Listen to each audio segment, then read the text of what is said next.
Hello everyone, welcome to Infinite Gyan. In this video, we'll be learning about the political situation in the Indian subcontinent during the 6th century BC and the story of Bimbisara, the king who laid the foundation for the supremacy of Magadha Empire. Before going into the video, please like and share this video and subscribe to this channel to get updates on more such videos. During the Vedic age in India, Aryans were the most powerful tribes and were called as Janas. This gave rise to the term Janapada, where Jana means people and Pada means foot. Just before the start of 6th century BC, there were approximately 22 different Janapadas. The use of iron tools and weapons enabled some states to become very large and powerful, and they came to be known as Mahajanapadas. According to the Buddhist text Anguttara Nikaya, the land between Himalayas and Narmada was divided into 16 independent states or Mahajanapadas. Out of these 16 Mahajanapadas, 4 great kingdoms, Kosala, Avanti, Vatsa and Magadha, strived for supremacy over the Indian subcontinent. Eventually, Magad claimed the throne of supremacy and became the most powerful kingdom of that time. Some of India's greatest dynasties ruled over Magad, and the first known dynasty to rule over Magad was the Haryanka dynasty, and the king who founded the Haryanka dynasty was Bimbisara. It is only from Bimbisara's reign that the history of different Indian kings can be verified with any certainty. Before the Haryanka dynasty, the accounts of various Indian kings are mythical and cannot be verified with any archaeological evidence. Now let us learn about the life story of Bimbisara, the king who started the transformation of Magadha Empire into the most powerful kingdom.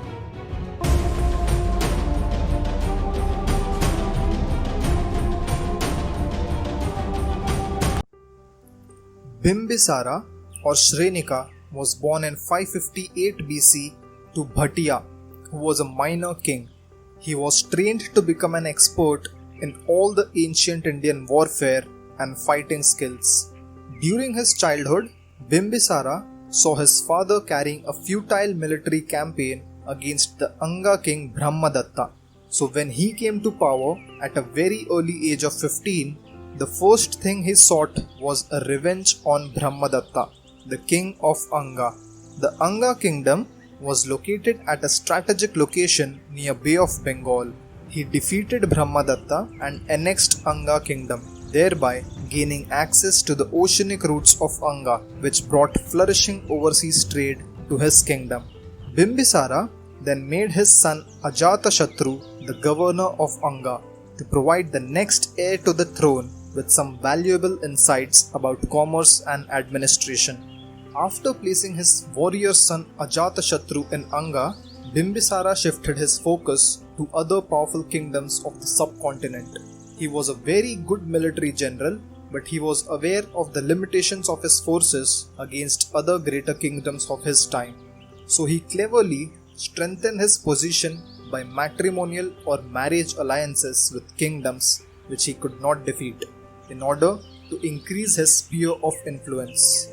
At first, he formed an alliance with the powerful Kosala kingdom by marrying Mahakoshala, sister of Kosala king Prasannajit, and thereby gaining the holy city of Kashi as a dowry. Kashi was one of the holiest places in Hinduism and a good source of income. It further strengthened the treasury of Magadha. Next, he married Lichavi princess Chelana, who was the daughter of Chetaka, one of the kings from the confederation of Vajji. They had a child named Ajatashatru, who would eventually become the next king. Bimbisara also married a princess from the Madra clan of Punjab to strengthen his position there.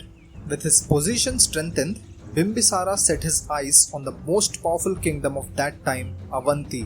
Bimbisara and the king of Avanti, Pradyota, fought several battles. But even after those battles, neither Bimbisara nor King Pradyota of Avanti emerged victorious. There was a deadlock between them. Nothing to gain from these, Bimbisara made friendship with Pradyota. It is said that he helped King Pradyota to fight his illness by sending a specialist for his treatment. Bimbisara followed three-pronged policy, namely matrimonial alliances, friendship with strong rulers, and conquest of weak neighbors to expand his empire. Even though Bimbisara's military exploits were limited, his greatest achievement was the system of government and the administration established during his rule, which was followed by the subsequent dynasties that ruled over Magadha. He established a chain of command of officials who ensured proper administration and tax collections. For the 80,000 villages in his kingdom, he gave the village headman the responsibility to run administration and collect the taxes. He also appointed some high-ranking officials for judicial, military, and financial administration. Bimbisara ruled at a time when Gautam Buddha, the founder of Buddhism, and Vardhaman Mahavir, the founder of Jainism, started their teachings. He is mentioned heavily in early sources of both these religions because he probably endorsed both of these religions equally.